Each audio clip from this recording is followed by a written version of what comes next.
repetindo, né, o que eu já venho falando, a gente, para dar um bom caminhar para o nosso assunto, estamos ministrando uma aula na quinta-feira à tarde, né, e aqui na sexta-feira pela manhã. E aí é como eu digo, é importante que vocês vejam as duas aulas, porque está sendo sempre continuidade. Então, a aula de agora vai ser uma continuidade do que nós vimos ontem. Então, a gente vai continuar ali do movimento tenentista, que foi onde nós paramos ontem, tá? Deixa eu abrir aqui.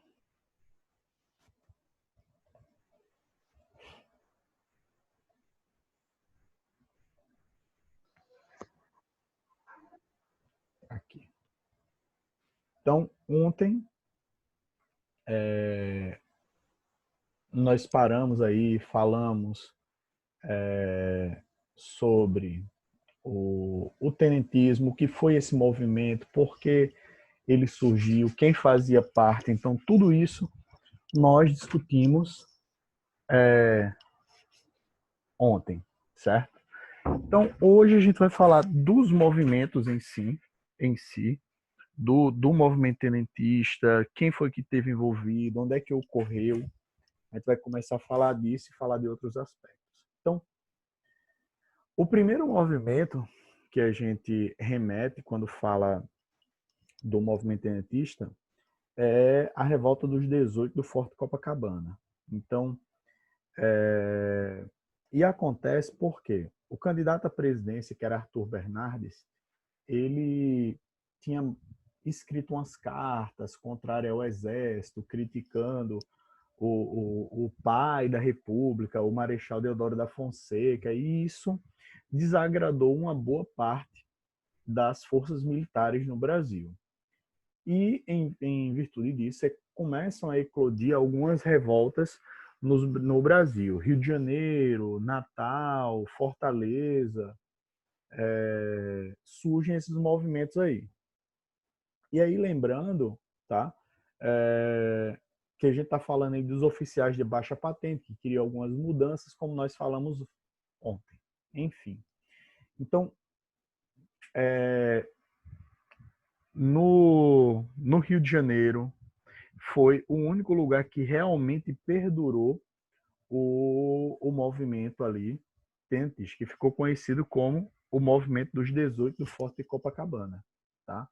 Porque, inicialmente, muitos soldados, muitos tenentes apoiaram o movimento, mas aí com os embates do exército, com as negociações, muitos desistiram e só sobraram, de fato, 18. E aí, por isso, ficou conhecido como a Revolta dos 18 do Forte de Copacabana. Né? E aí é uma famosa foto do pessoal no início do movimento, e aí você vê um monte de gente armada e tal. Né? E aí foi um dos poucos, os últimos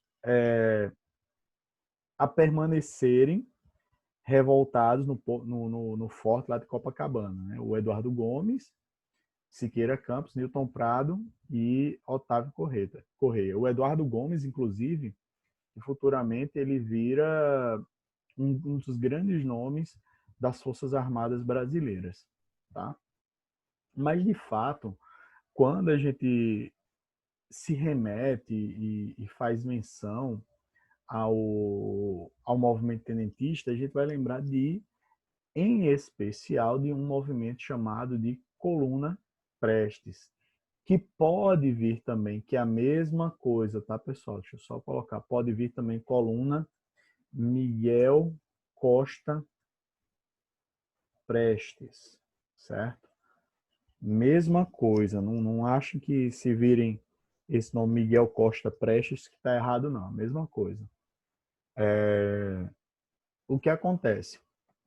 Em 1924, dentro dessa ideologia tenentista, um grupo liderado por Miguel Costa toma a cidade de São Paulo. Então, por mais que São Paulo não fosse a capital do Brasil, a capital era o Rio de Janeiro, mas tinha uma grande importância econômica, como a gente sabe que existe até hoje.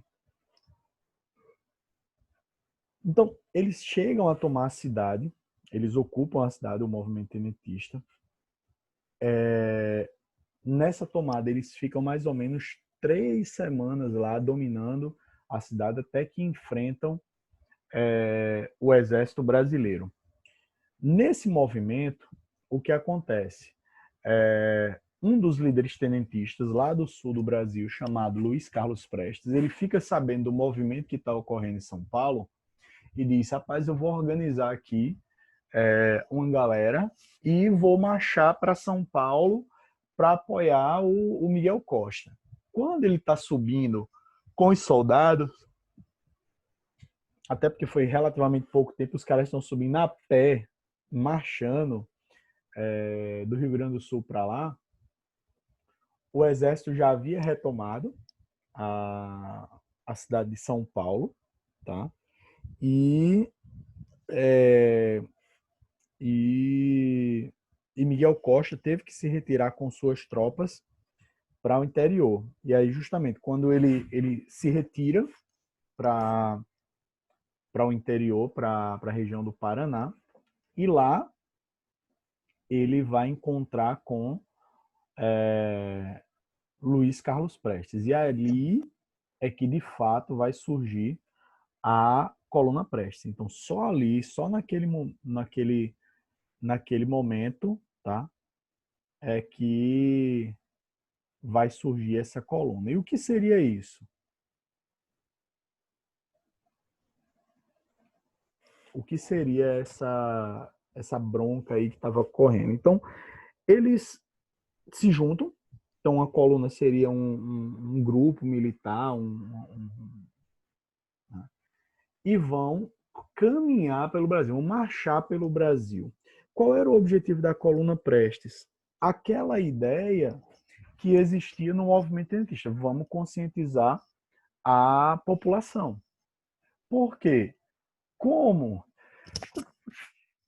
a gente tinha discutido ontem que pelas vias legais não havia a probabilidade de existir algum tipo de revolta, de mudança, né? Eles disseram, não, só através de algum tipo de tomada de poder, só, só uma tomada de poder. Lembra, a mudança vindo de cima para baixo é que, de fato, ocorreria algum tipo de mudança. Então, qual era a ideia de Prestes? Era de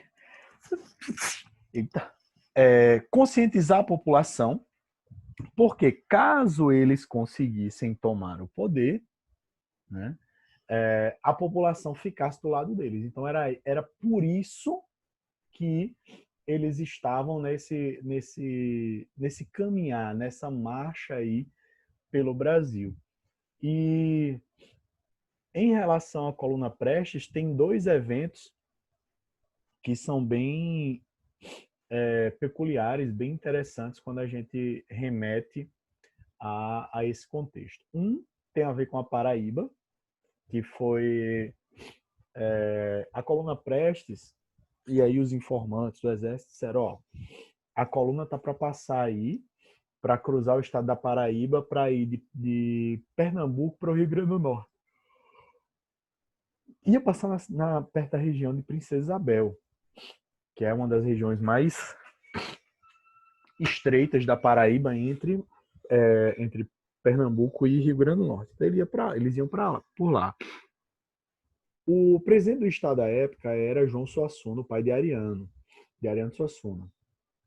E manda um telegrama para Zé Pereira, que tinha sido coronel da Guarda Nacional e era um mandatário, era um coronel político lá da região de Teixeira, Princesa Isabel, por ali, e diz, ó, meu irmão, não deixa a coluna Prestes passar por aí. É ordem do presidente, não sei o quê. E não se preocupe, não. Isso aí já é um bando de morta-fome, que não tem nem arma, não sei o quê. Já estão andando há mais de um ano. Nem se preocupe com isso. Quando o Zé Pereira vê a coluna Prestes, que ele vê a quantidade de soldados, que ele vê as armas que os caras têm, ele nem ousa tentar resistir a aquilo ali. Ele permite que a coluna passe. Isso gerou até uma briga entre os dois eram muito próximos, mas gerou uma briga entre eles. E o outro evento, que mistura coronelismo, mistura tenentismo, que é a coluna Prestes, e mistura o cangaço. Como é? Padre Cícero, ele era um coronel, como a gente falou quando citamos os movimentos sociais. E ele que mandava lá na região de Juazeiro. Né? Então, houve também, né, os informes que a coluna Prestes passaria pela cidade do Juazeiro. Padre Cícero sabia que só as forças policiais que ele tinha lá, as armas que ele tinha, tudo que ele tinha lá, não seriam suficientes para combater a coluna Prestes. Então, o que é que ele faz? Ele era amigo pessoal de Lampião, ele manda um recado para Lampião dizendo, ó, Lampião, vem aqui para proteger a cidade dessa coluna Prestes. Aí Lampião faz, rapaz, eu vou. Mas o que é que eu vou ganhar em troca? Aí Padre Cícero faz, ó, seguinte, se tu vier, os crimes que tu cometeu aí vão ser perdoados e você incorporado ao Exército Brasileiro com a patente de capitão. E pede para um cara que era de um órgão federal lá assinar um documento e tal, e manda esse documento para Lampião. Lampião pega o bando dele e vai para Juazeiro para ajudar a defender a cidade da coluna Prestes. Óbvio que Prestes também tem os seus informantes, e ele sabe dessa movimentação do bando de Lampião, e ele sabia que seria um grande embate. Então ele evita passar pela cidade do Juazeiro, ela acaba não passando. Diante disso, o Padre Cícero fez, ei, já que ele não passou, então o trato aí tá desfeito, viu? Acabou o trato da gente. Não voga mais não. Mas dizem as fofocas históricas que quando morreu, Lampião tinha no bolso ainda esse bilhete lá e tal, que tinha sido dado lá por Padre Cícero, né? Dizem isso aí. E em virtude disso, muita gente chamava ele capitão, justamente por conta dessa situação. Bom, então ele sai, né, andando pelo Brasil, conscientizando e tal a população. Tem vários embates com o Exército Brasileiro. E aí isso aí ocorre mais ou menos entre 1924 e 1926, até que os últimos líderes, entre eles o Luiz Carlos Prestes, vão se exilar na Bolívia. Eles fogem para a Bolívia.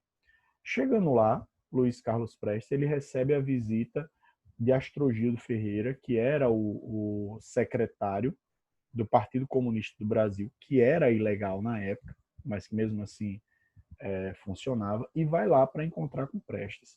E diz, ó, Prestes, essa coisa de conscientizar a população, de lutar contra coronelismo, essa coisa toda, isso é coisa de que a gente defende no socialismo, no comunismo.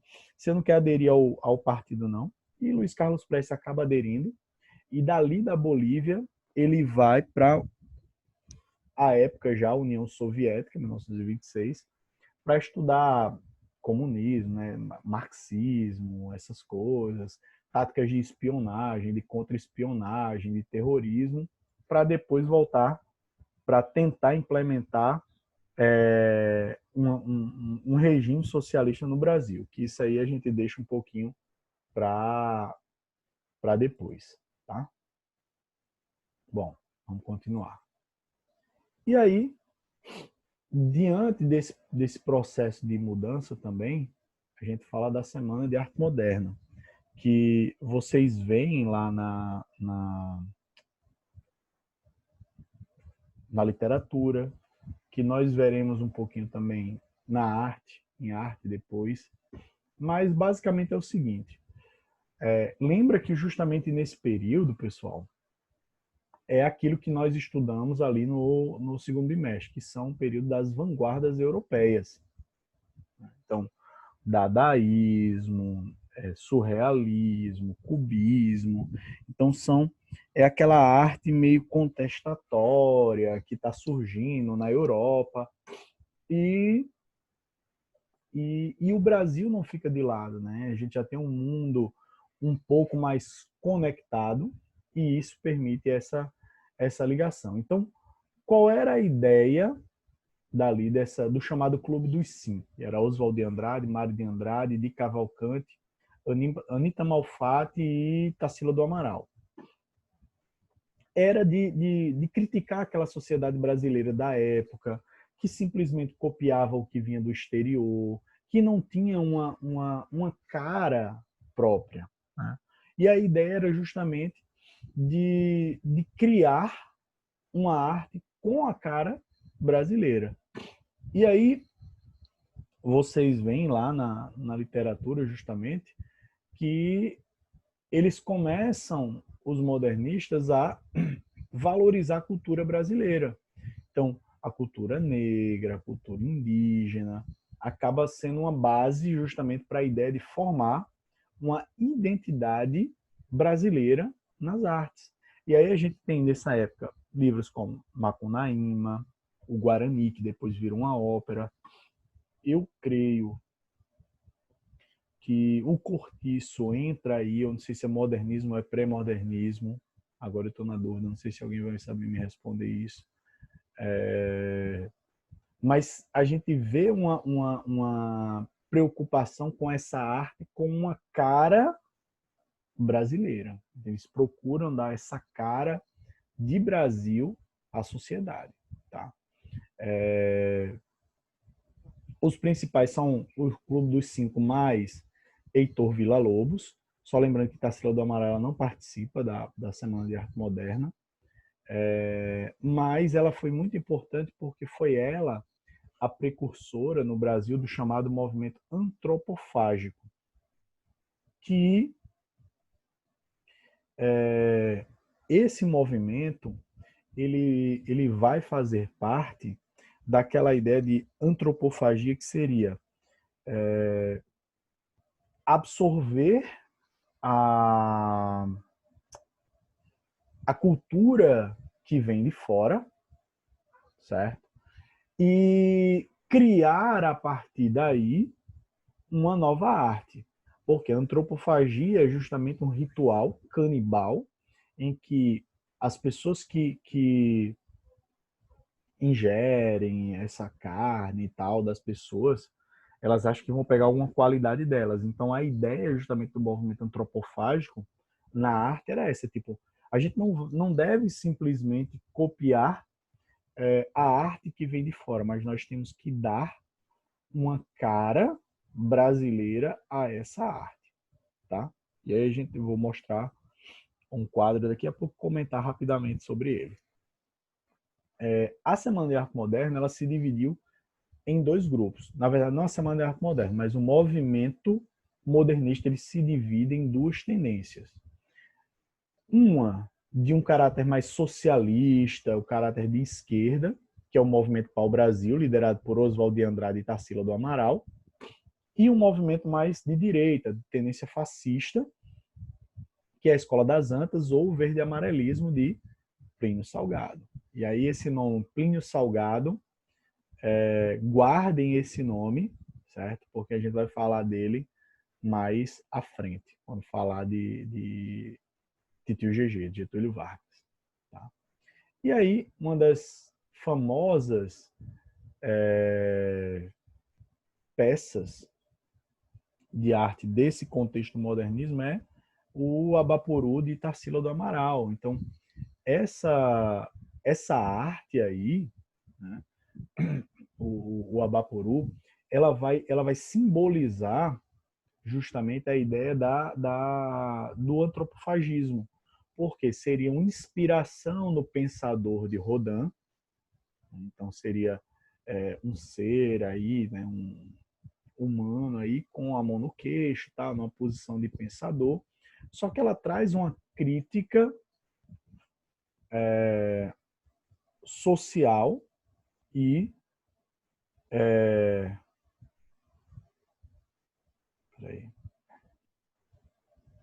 Ele traz uma crítica social muito forte, que tipo é a ideia de a cabeça pequena, que você tem um grande número de analfabetos no Brasil, o pé e a mão grande, que grande parte da população brasileira vai trabalhar em trabalhos manuais pouco especializados. Então, uma obra que parece relativamente simples, mas que acaba trazendo uma crítica, né, social muito forte, certo? E aí, o que é mais forte nesse período, e aí aqui a gente já vai pegar a transição para Vargas, que é o movimento em 1930. Então vamos lá. Em 1930 ocorriam eleições, iriam ocorrer eleições. E aí só lembrando, tá? Só explicando para vocês que a eleição na época ela ocorria de maneira um pouquinho diferente. Primeiro, as eleições elas eram em março e o candidato eleito tomava posse no mesmo ano da eleição. Ele tomava posse em novembro. Tá? Então, era eleito em março, tinha eleição em março, e em novembro tinha a posse do candidato. Outro detalhe que é interessante de nós lembrarmos é que há essa barreira, né, ali que existia por conta da política do café com leite, que havia meio que um monopólio entre Minas e São Paulo nas eleições. E aí, eventualmente, eles brigavam, às vezes eles faziam algum tipo de aliança e ficavam, na verdade, nesse jogo aí, tá? E eles tinham firmado um acordo para as eleições de 1930, em que o presidente Washington Luiz indicaria o Antônio Carlos de Andrada, que era um mineiro, para seu sucessor. Só que o Washington Luiz ele pensou em quebrar justamente aquela política ali do café com leite naquele momento. Então ele resolve não indicar o Antônio Carlos de Andrada, resolve não indicar o mineiro, mas antes de fazer isso e indicar o Júlio Prestes, que era um outro paulista, como seu sucessor, ele se articula com as oligarquias dos outros estados. Então, com exceção de Minas, obviamente, porque foi excluída, e do Rio Grande do Sul, porque sempre fazia oposição dentro daquela política do café com leite, eles sempre faziam algum tipo de oposição. Ele esqueceu de chamar Epitácio Pessoa, que era quem mandava de fato na política aqui da Paraíba. E quando ele vai atrás, aí Epitácio diz, não, agora eu também não quero mais não. Né? E aí fica, de um lado, Paraíba, Rio Grande do Sul, e por fora, mais ou menos também, Minas Gerais, e do outro lado, São Paulo, com todos os outros estados do Brasil. Então a gente tem um racha. E Titio GG, junto com o João Pessoa e o apoio de Minas, eles criam a Aliança Liberal. Então vai ter Getúlio Vargas como candidato a presidente e João Pessoa como candidato a vice.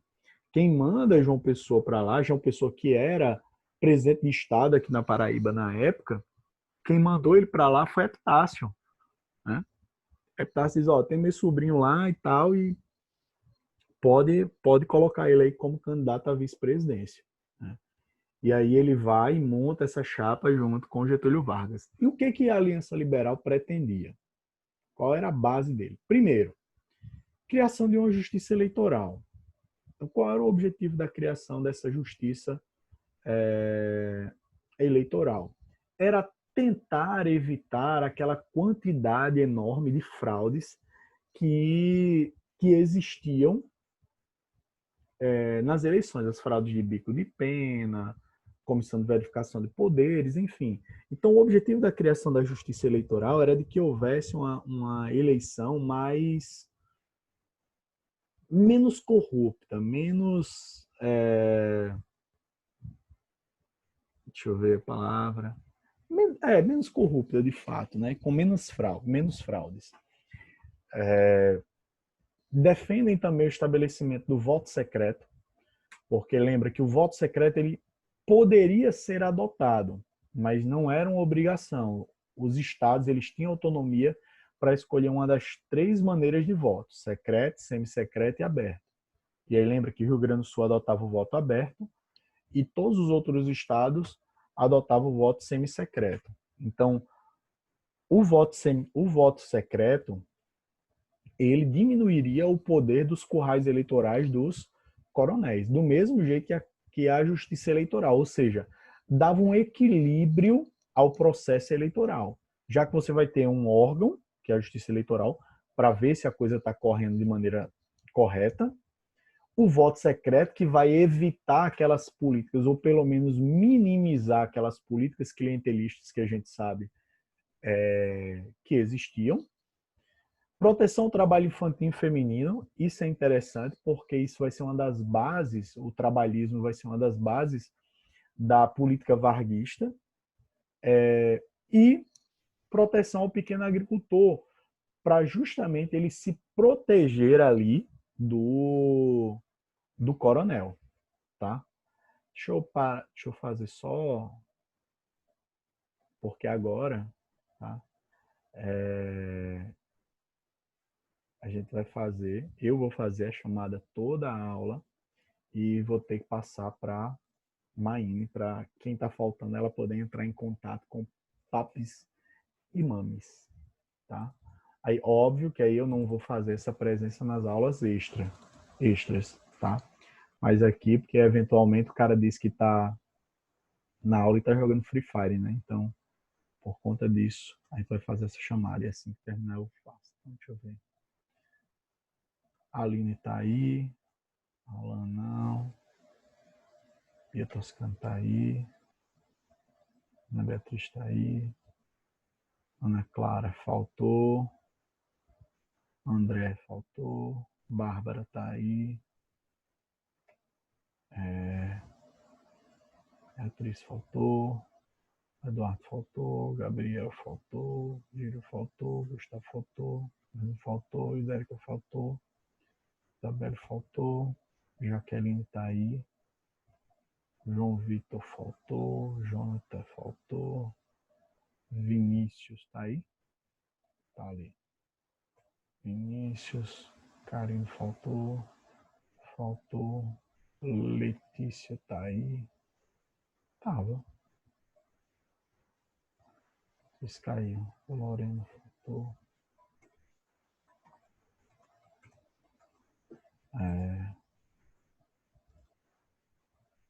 O Anderson tá aí.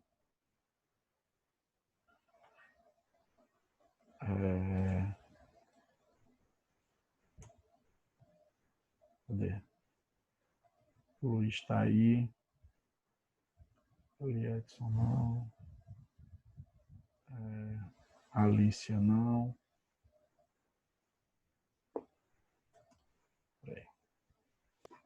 Coloca uma falta bem grande aí no de Dumbo, Egito. Ele disse que nem assistiu Escola de Safadeza. Pronto, já tá aqui. Já vai passar para a mãe dele. Vai tirar os poicos dele. Maria Clara tá aí. Eduardo faltou.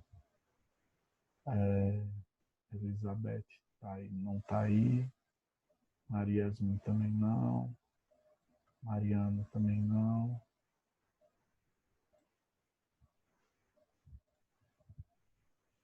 Eu tô chegando tu agora, Milka. Se preocupe não. Milka tá aí. Naomi tá aí. Nataliele justificou. Pedro Igor. Pedro Inácio.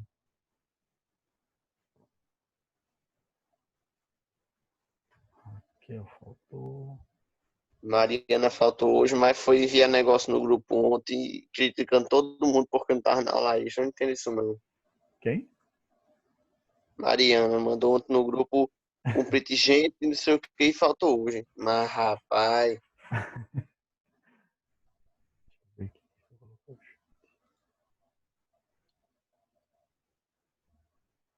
Certo, deixa eu justificar dela aqui. Cadê Elizabeth? Elizabeth.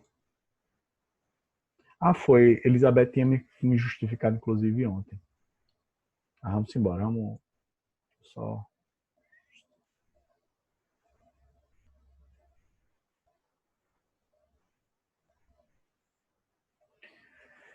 Bom,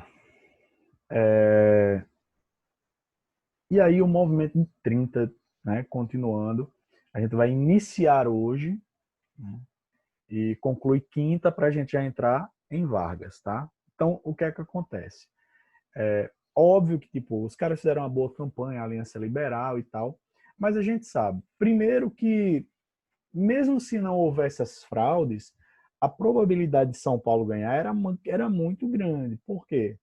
Porque do lado da Aliança Liberal só tínhamos 3 estados. São Paulo nós tínhamos todos os outros, né? Então, por conta disso, obviamente por conta das fraudes e tudo mais, Júlio Prestes acabou vencendo as eleições. Óbvio que a Aliança Liberal não se conformou, porque tentou justificar com as fraudes e tal. E em julho, 26 de julho de 1930, ou seja, março, abril, maio, junho, julho, 4 meses depois das eleições, João Pessoa foi assassinado. E João Pessoa, o assassinato de João Pessoa não tem nada a ver com essa política nacional. É um movimento que tem a ver com a política paraibana, mas Getúlio Vargas utiliza a desculpa do assassinato de João Pessoa para justificar o golpe de Estado que ele estava articulando, né? Então, essa parte aí, só falta um minuto e meio, do assassinato de João Pessoa, dessa política aí, e da tomada do poder por parte de Vargas, a gente vê na quinta-feira. Beleza, pessoal? Então, um abraço a todos.